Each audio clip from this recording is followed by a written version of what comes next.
सत साहिब सतगुरुदेव की जय।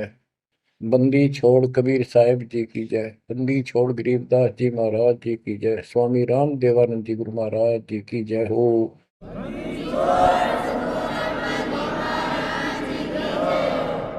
सर्व संतों की जय, सर्व भक्तों की जय, धर्मी पुरुषों की जय।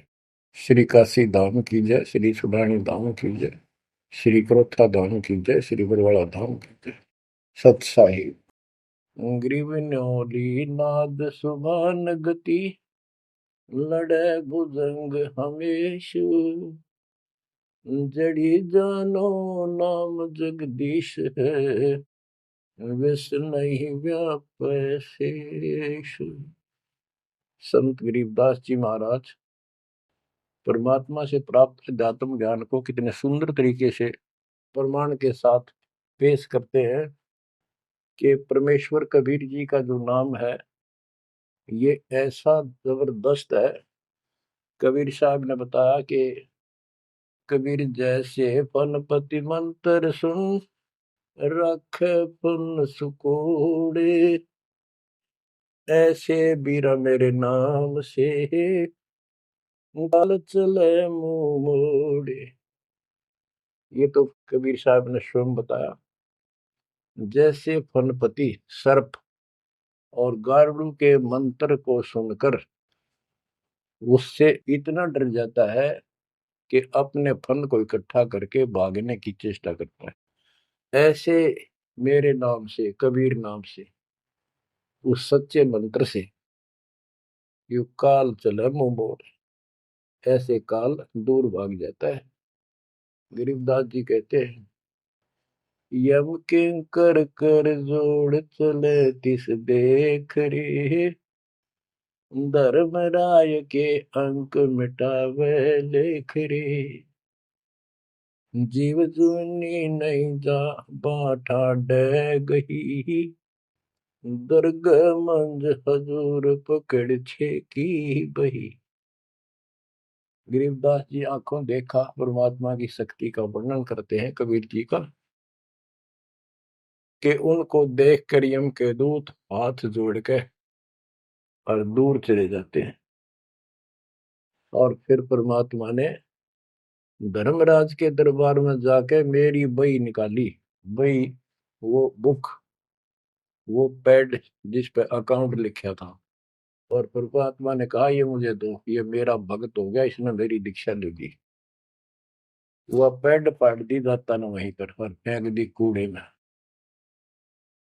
दरगह मंज हजूर पकड़ छे की बही, जीव जोनी नहीं जा बाठा डे गही। कि कबीर साहब ने जिसकी बाह पकड़ ली, जिसका हाथ पकड़ लिया, जिसको शरण दे दी, वो जीव लख 84 प्रकार की योनियों में नहीं जाएगा। बाँ ठाडे गही, ठाडे ठाडा मीन तगड़े समर्थ शक्तिशाली ने हमारी बाह पकड़ ली, हमें शरण दे दी। ठाडे की परिभाषा थोड़ी सी बताता हूँ आपको, क्योंकि बच्चों कोई भी हम प्रसंग सुनते हैं उसके साथ उसका जो लिंक होता है वो कथा का होना अति आवश्यक है, अन्यथा उसका कोई प्रयोजन नहीं रहता। काफी समय पहले की बात है, एक भक्त अब परमात्मा कबीर जी की शरण में था संत गरीबदास जी के माध्यम से। और पुराने समय में खेती किसानी जो होती थी वो केवल वर्षा पर निर्धारित होती थी, और कोई नहर नूर नहीं थी, ना उसका कोई पानी लगता था। बारिश हो जाती थी कुछ एक क्षेत्र में तो उसमें किसान अपना उसको संवार के बीज बो दिया करते थे। जमीन ज्यादा हुआ करती थी उस समय। उस भगत की बहन के क्षेत्र में वर्षा होगी, वहां से मैसेज आया कि हमारे यहाँ बारिश होगी है और सभी खेत एकदम बाने योग्य हो गए, बोने योग्य हो गए हैं, हेल्प के लिए आओ। वो अपने बैल, अपना हल लेकर चला गया, उसको दूसरे खेत में भेज दिया। स्वयं उसका जो जीजा था, बहन का बटेऊ पति, वो अपने बैल लेकर दूसरे खेत में चला गया। जिस खेत में वो भक्त गया, दिन में हल चलाया, दोपहर के समय उसने रेस्ट देते हैं बैलों को, पेड़ के नीचे चला गया। फिर वहां देखा आसपास एक तालाब थी, छोटी सी तलैया जोड़ी, उसमें कुछ पेड़ पेड़ थे, पानी था।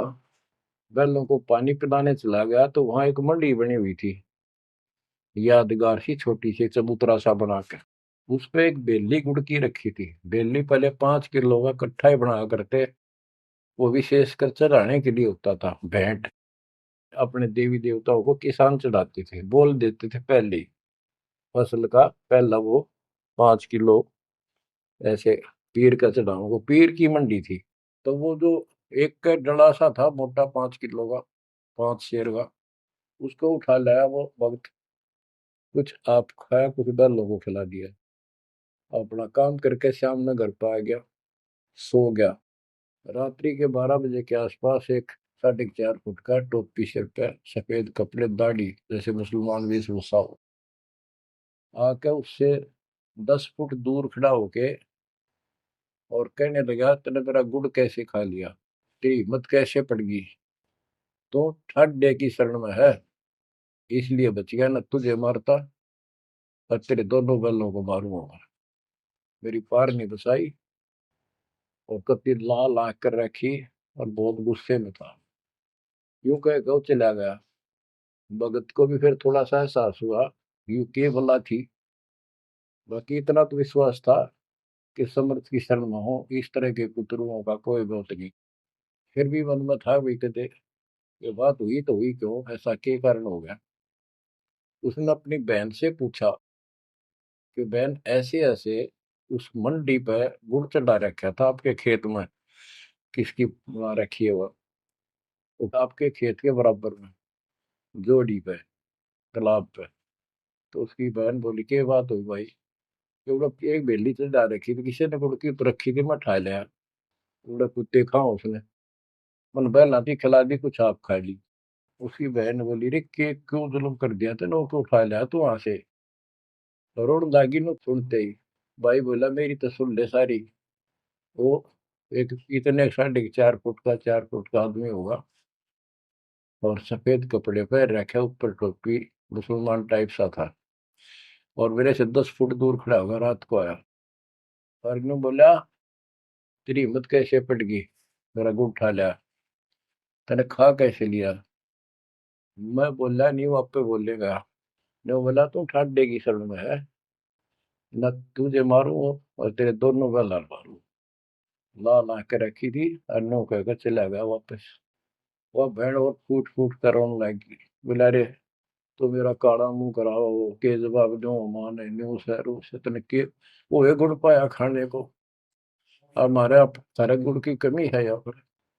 बहुत बुरी तरह लगी रो, भाई बचा कुकर पर भाई, अपने पति ने भी लड़न लगी, तने क्यों भेजा ही उस साइड में, तो इन्होंने क्यों ना भेजा, तने बताना चाहिए था इसको पहले। वो भाई बोला, तेरी अब भी अकल पर पर्दा पड़ रहा, उतरा शेर हाथ जोड़ के गया, अरे नो का तू ठाडेगी शरण में, जा तो बच गया, न मारी न दो मैंने तो रोए जाओ पाछे थे। अरे मैं जिंदा जी रोने लग रही तो, पागल कहेंगी, इतनी भी अकल पे पर्दा पड़ गया तुम्हारे, मैं किसकी सुनूं पता है। मैं ये रिक्वेस्ट करूं थारे ते, तुम भी आ जाओ, ना भूतड़ा दिन डर डर मर जाओगे। तो बच्चों, यम किंकर कर जोड़ चले तिस देख रे। बच्चों, आत्मा फूट फूट गाती है, चारों युग में संत पुकारे, कूक क्या हम हेल रे, हीरे माणिक मोती बरसैया जग टूटा ढेर रे। ये डरे तो बड़ी आदत पड़ गई है। यम किंकर कर जोड़ चले तिस देख रे, धर्म राय की बंद मिटावे लेख रे। जीव जूनी नहीं जावा ठाडे गही, ठाडे में दर्द मंद हजूर पकड़ छे की वही। सुन मंडल सतलोक अगमपुर धाम है, धन बंदी छोड़ कबीर तुम्हारा नाम है। बच्चों, इस परम पिता के प्रेम में ऐसे गजब के ज्ञान, ऐसे समर्थ की शरण, आत्मा भावुक हो जाती है, रोका नहीं जाता। सो शुक्र मनाते हैं अपने गुरुदेव का, हे बंदी छोड़, हे परम पिता कैसे शरण दिया आपने, कैसा सुंदर राह बता दिया। नहीं अन्य बिरान माटी राखो या भूतड़े, अरे न पूजे भी जाओ और दुर्गति भी जो कि न रहनी थी। और गीता कहती है भूत पूजोगे भूत पढ़ोगे। परमात्मा की सूक्ष्म वेद की वाणी कहती है, भूत में सो भूत है, देव में सो देव, राम में सो राम है, सुन सकल सुरदेव। अब प्रश्न चल रहा है, कबीर जैसे फनपति मंत्र सुन, रख फन सकोड़े, ऐसे बीरा मेरे नाम से, काल चल मोड़े। पारक के अंक की अमर ग्रंथ की प्रथम वाणी है, ग्रीव न्योल नाद सुभान गति, लड़े भुजंग हमेश, जड़ी जानो नाम जगदीश है, विष नहीं व्यापै शेष।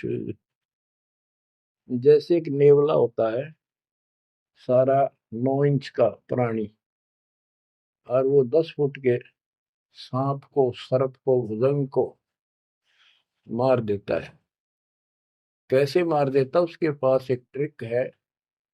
उसके पास एक जड़ी होती है, एक नागदमन जड़ी होती है जंगल में, उसको सूंघता है, उसमें स्मेल आती है। वो सर्प को उस समय छेड़ता है जो वो जड़ी के आसपास होता है, वो झाड़ बोझड़ों के अंदर होती है। वो सर्प को छेड़ता है, सर्प ऐसे फन उठा लेता है, और वो जाके एकदम वहां जड़ी श्वास में भर लेता स्मेल, और आके उस सर्प के सामने सो के थोड़ी सी दूरी से छोड़ देता है। जिस दर से हवा चल रही हो, सर्प की तरफ जा रही हो, उस साइड में हो जाता हो।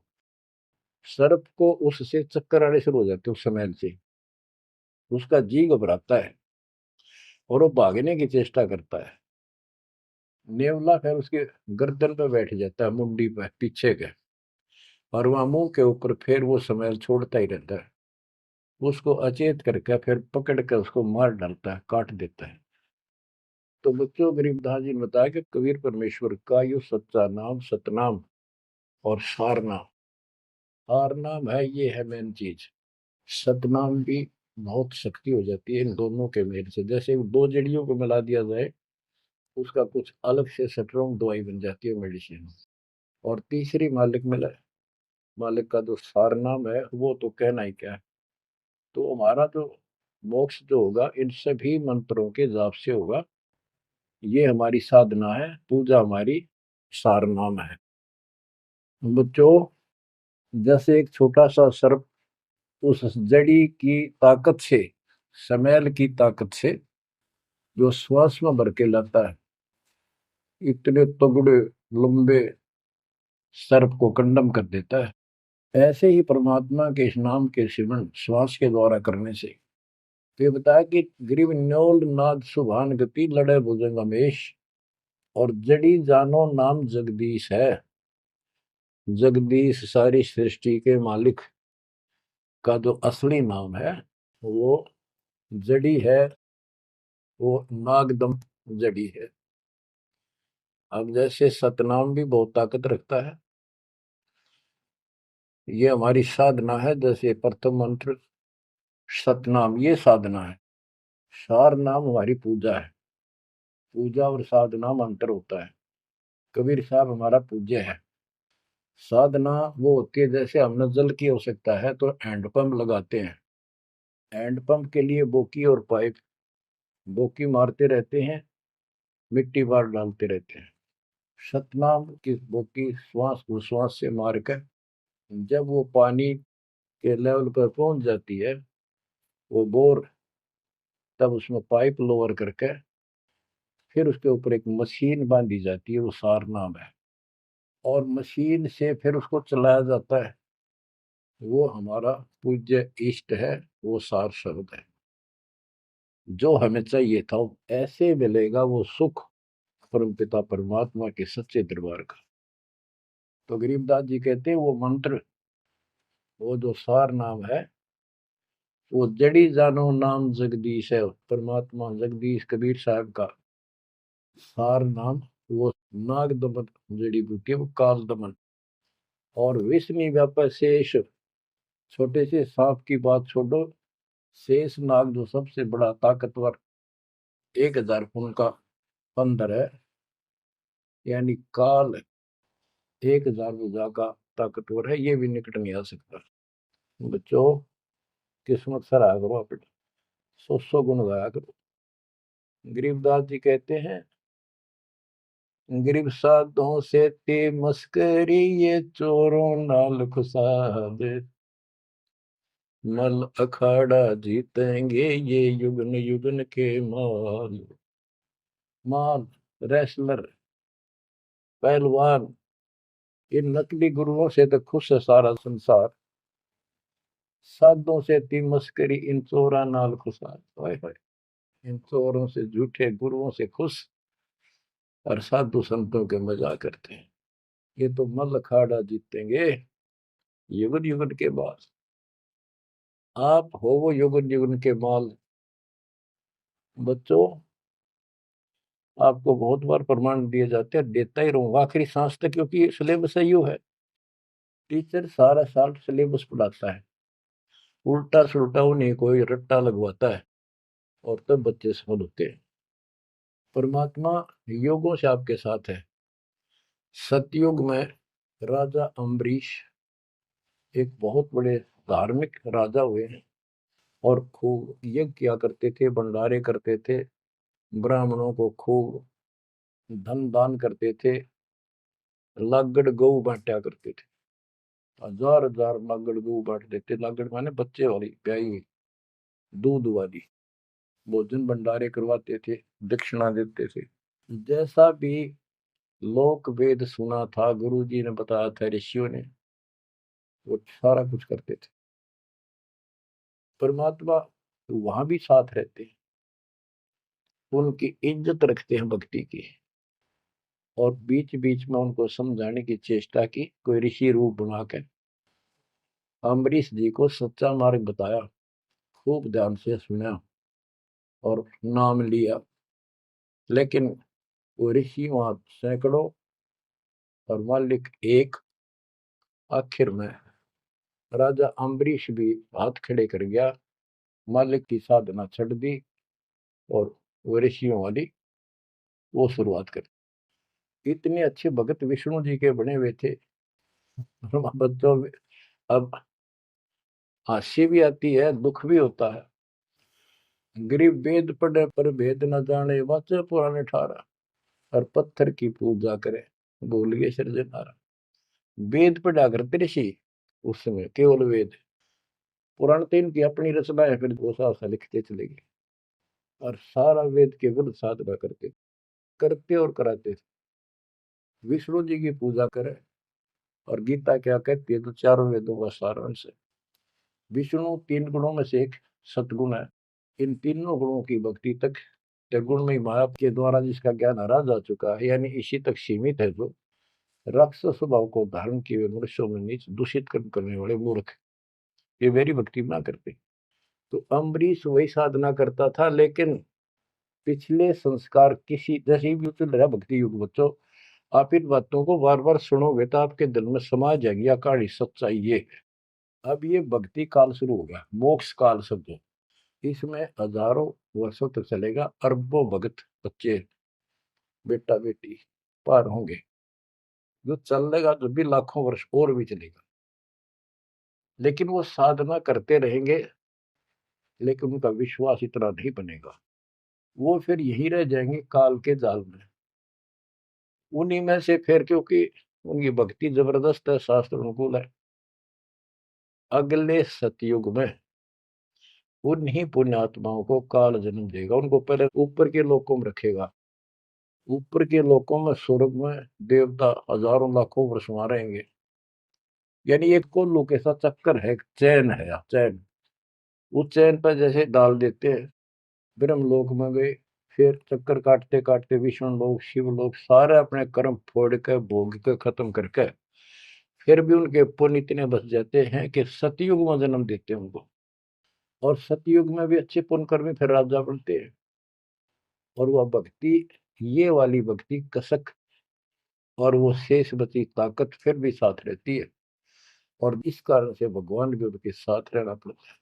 जो बच्चा गऊ की नजर में, यूं साईं को संत, भक्तों के पीछे फिर भक्त वत्सल भगवंत। कबीर जो जन मेरी शरण है, ताका हूं मैं दास, गेल गेल ला गया करो जब लग धरती आकाश। तो अपने इस विधान अनुसार अम्बरीश से मिले। ठीक है, एक बार तो यह बात इतनी गजब की है, सारी ठीक ठीक लगती है, लेकिन माहौल खराब होता है। ये ज्ञान बताने वाला एक होता है, दूसरा समर्थक नहीं होता। उस दिन में वो भूल जाते हैं और इसी लोग बहका देते हैं, कहाँ सी बातें करते हो, वेदों में ऐसा कहीं नहीं है, वेदों में ऐसा नहीं है। अब दास तो कहना चाहता है, फिर अगले जन्म उस भक्ति से वो अम्बरीश राजा स्वर्ग गया, स्वर्ग में अपनेपन भोगे। फिर त्रेता युग में फिर राजा जनक के रूप में वह आत्मा ने जन्म लिया। वहां भी खूब भक्ति करी, विष्णु के कट्टर पुजारी। वही भावना वही भाव फिर भरा हुआ था, परमात्मा फिर भी मिले उनको। लेकिन राजा और सिद्धियां इतने ठाठ बाट और बकाने वाले वो गुरु निरे ऋषि हमारी ऐसी घिस काट रखी काल में, हम ऐसे मूर्ख बना रखे, थोड़ा सा भी सुख हो जाए, कोई प्रभुता कोई पद प्राप्त हो जाए, हम खुद भगवान बन जाते हैं। लेकिन पिछली धार्मिकता के अनुसार हम कुछ धार्मिक भी बने रहते, लेकिन रहते वही के वही। और अम्बरीश राजा इतने अच्छे भगत थे, पिछली सिद्धि शक्तिमान की वो भक्ति की सही थी। एक बार दुर्वासा ऋषि ने उनके ऊपर सुदर्शन चक्कर छोड़ दिया। दुर्वासा कहता था कि तू ये साधना छोड़ दे, मैं बताऊं वाह कर। अम्बरीश ने हाथ भर ली पर छोड़ी नहीं। अगली बार गया, उसने गुस्सा हो गया कि तू मानना नहीं मेरी बात, तेरा सिर काट दूंगा, इतना गुस्सा। सुदर्शन चक्कर छोड़ दिया। सुदर्शन चक्कर राजा अम्बरीश के पैर छू के और दुर्वासा ने मारने खातिर वापस चाल पड़ा। दुर्वासा भागता फिरा तीन लोक में, कितने उसने गुफा नहीं मिली जरा बच जा, कुछ संरक्षक नहीं पाया। परमात्मा कबीर जी ने विष्णु रूप बनाया, एक सवाल आ दी, एक मिनट में क्या कर दी कर दिया बोलो में। दुर्वासा ने देखा भगवान विष्णु बैठे, वहीं पहुंच गया और कंप पे डांक ठोक रखी, मन बचा लो भगवान, बचाओ मुझे, सुदर्शन चक्र मुझे मारेगा। परमात्मा बोले क्या गुस्ताखी कर दी, क्यों मार रहा है तेरे को। फिर वह सारी कहानी बता दी। भगवान बोले कि भक्ति के भाव से चलो, ये ताकत से नहीं चलता ये मार्ग। अपना ज्ञान दो, कोई मानने ठीक है, ना मानो मत ना मानो, मुझे बचाओ भगवान मुझे बचाओ। उसमें सुदर्शन चक्कर रुक गया, खड़ा हो गया दूर, भगवान की शक्ति से डर के देख के। तो दुर्वासा को विश्वास हो गया कि यहाँ बचाओ हो सकता है, माफ करो मुझे माफ करो। परमात्मा बोले अम्बरीश के पैर पकड़े, वो बचाओगा तुम्हें इससे, मैं नहीं बचाऊंगा। हाथ जोड़े, हे भगवान आपके दरबार में मैं नहीं बचूंगा, कहाँ भेजो हो दाता, मैंने तो रास्ते में मारेगा। मिला जा, वही जान बचेगी तेरी। अम्बरीश के चरणों में गिरा वो, जिसने 56 करोड़ यादव मार दिए थे एक वचन पे। तो कहते हैं अपनी देसी कहावत हमारे यहाँ, शेर न सोआ शेर, जरूर टकराया कर, यही बकवाद करनी है ना। अम्बरीश के चरणों में मत्था टेका उसने, मेरी जान बख्शो महाराज, जान बख्शो बख्श दो। अम्बरीश राजा बोले महाराज मैंने कुछ नहीं कहा, तेरा कर्म तुझे मिला।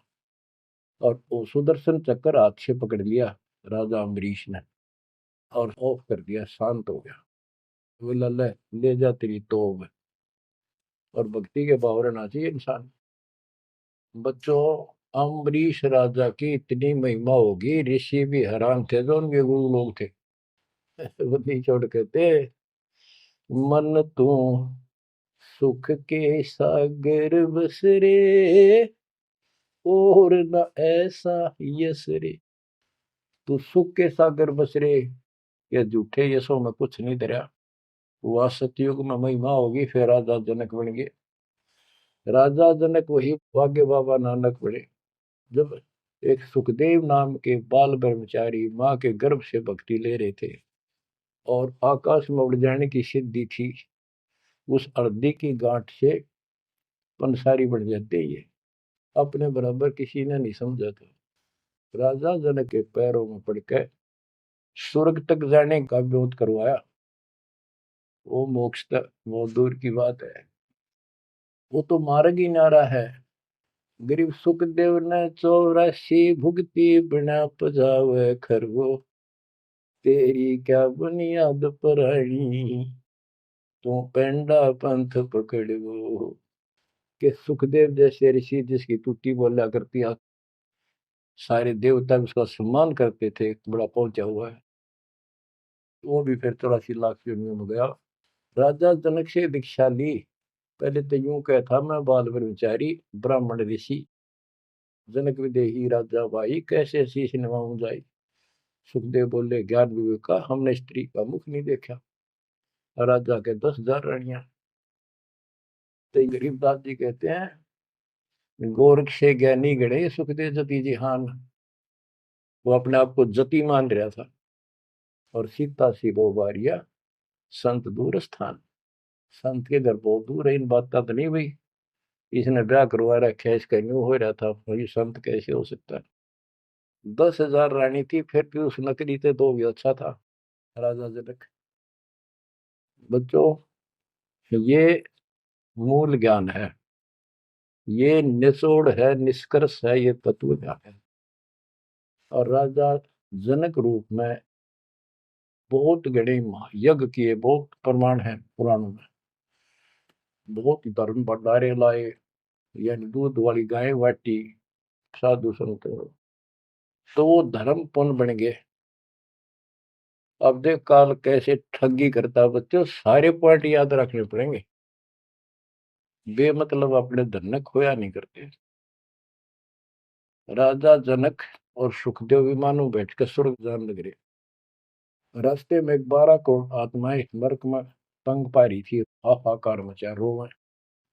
राजा जनक ने कहा ये आवाज कहां से आ रही है चिल्लाने की, रोको मेरा विमान रोको। रोक दिया। उनको बताया गया कि यहाँ एक नरक है, उसमें 12 करोड़ आत्माएं जीव अपने कर्म दंड भोग रहे पाप। राजा ने कहा इनको छोड़ दो, इनको कष्ट ना दो। तो वहां जो उनके साथ गए थे देवदूत यमदूत, वो कहने लगे जी यहाँ आपका हुक्म नहीं चलता, यहाँ का राजा धर्मराज है, उसके आदेश से सब कुछ होता है। बोला या तो मुझे इस नरक में डाल दो, मुझे भी यहीं छोड़ दो, ना इनको निकाल दो। धर्मराज तक बात गई। धर्मराज जी वहां आए, बात सुनी। धर्मराज बोले राजन अपने अपने कर्मा का फल सब न भोगना पड़ता है, ऐसे नहीं कुछ हो सकता। तो राजा आकड़ गया। भाव यानी एक परमार्थी भाव, परमार्थ भी हिसाब का होना चाहिए, तो आदमी कोई परमार्थ नहीं चला गया कि मैं या तो मुझे यहाँ छोड़ दो या इनको साथ लो मेरे। तब धर्मराय ने एक विकल्प निकाला कि आप अपने पुण्य दे दो इनको आधे, या जितने चाहते हो उतने समय तक इनको आपके साथ वहां स्वर्ग में भेज देंगे। राजा ने 50% पुण्य दान कर दिए। सबको बिठा के 12 करोड़ आत्माओं को विमान में बिठा के और स्वर्ग ले गए। बच्चों सुखदेव ने गलती करी नहीं, वो तो आज तक स्वर्ग में है। और वो राजा जनक ने आधे पुण्य खत्म कर दिए, बाकी के पुण्य में झाड़ के खा के खर्च के खो खंडा के बाबा नानक रूप में जन्मे। पहले राजा थे 2 जन्मों में, दुनिया भर के नौकर होते थे, और फिर हैंड टू माउथ हो गए, खुद नौकर लगे नवाब के मोदी खाने में गोदाम में। अब बच्चों अब हमने सावधानी न्यों भी बरतनी है, अपने नाम ने अपने भक्ति ने नष्ट नहीं करा, किसी के ऊपर भावुक हो गया। एक बताओ था कि मैंने अपने भाई दुखी हो रहा था, उसको अपने पुण्य दे दिए, भक्ति दे दी, वो तो ठीक हो गया, मेरी डूबती हो रही है, बुरा हाल हो रहा ना, वो दिक्कत होगी, बीमारी होगी, आगे तागे दुख होने लग के। तो ये बकवाद नहीं चले, मर्यादा जो बनाई है उसको संभालो।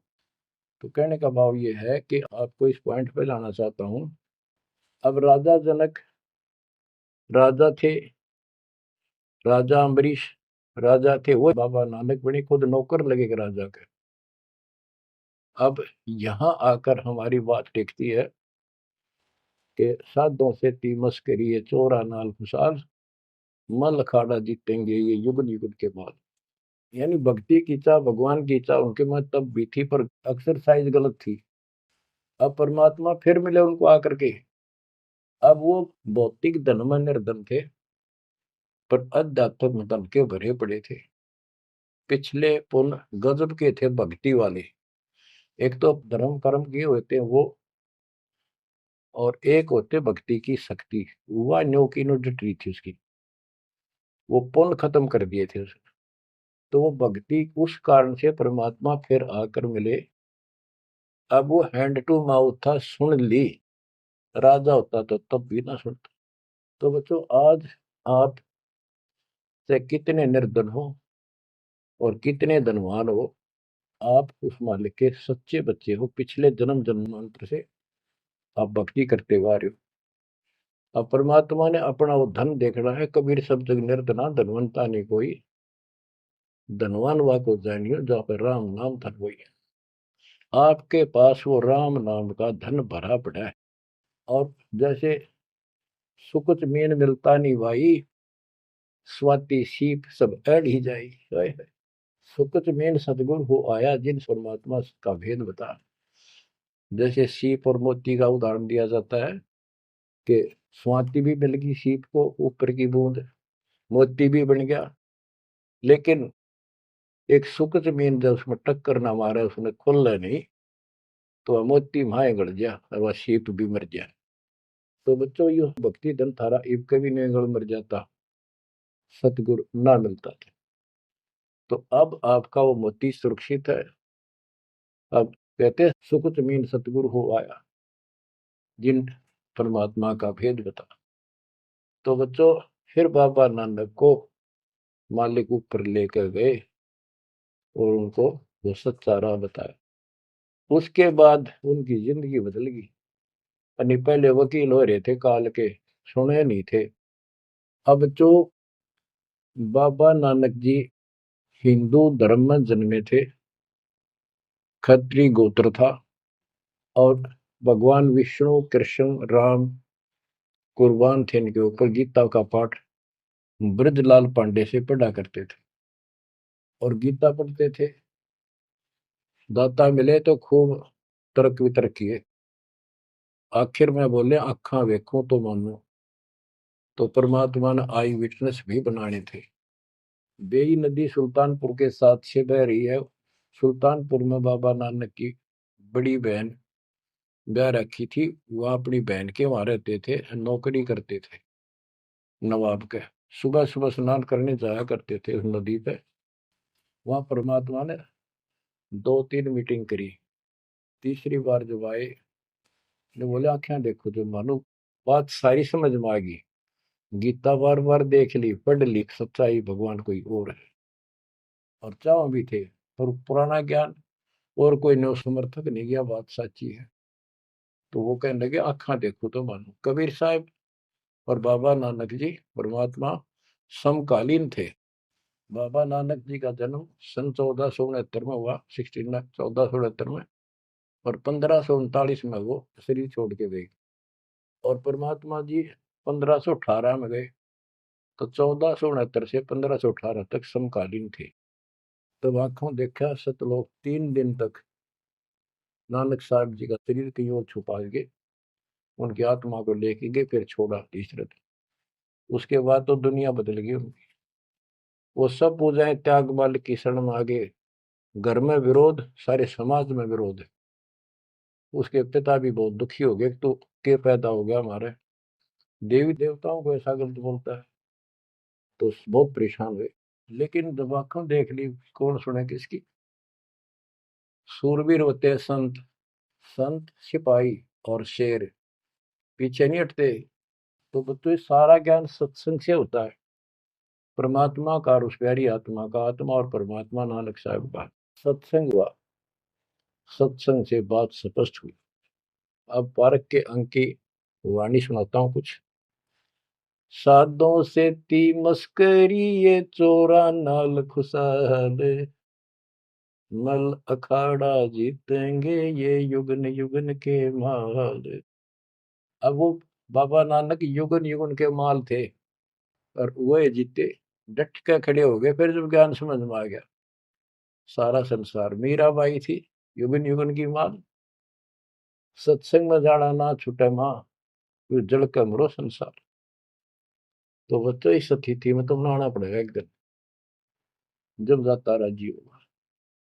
और ये ज्ञान खुद देता है भगवान, और वो आत्मा जो इसको सुनकर कुर्बान हो जाती है, वो महान आत्मा होती है। गरीब अंश गवन करते नहीं, मान सरोवर छाड़, कौवे उड़ उड़ जात हैं खाते मसाहाड़।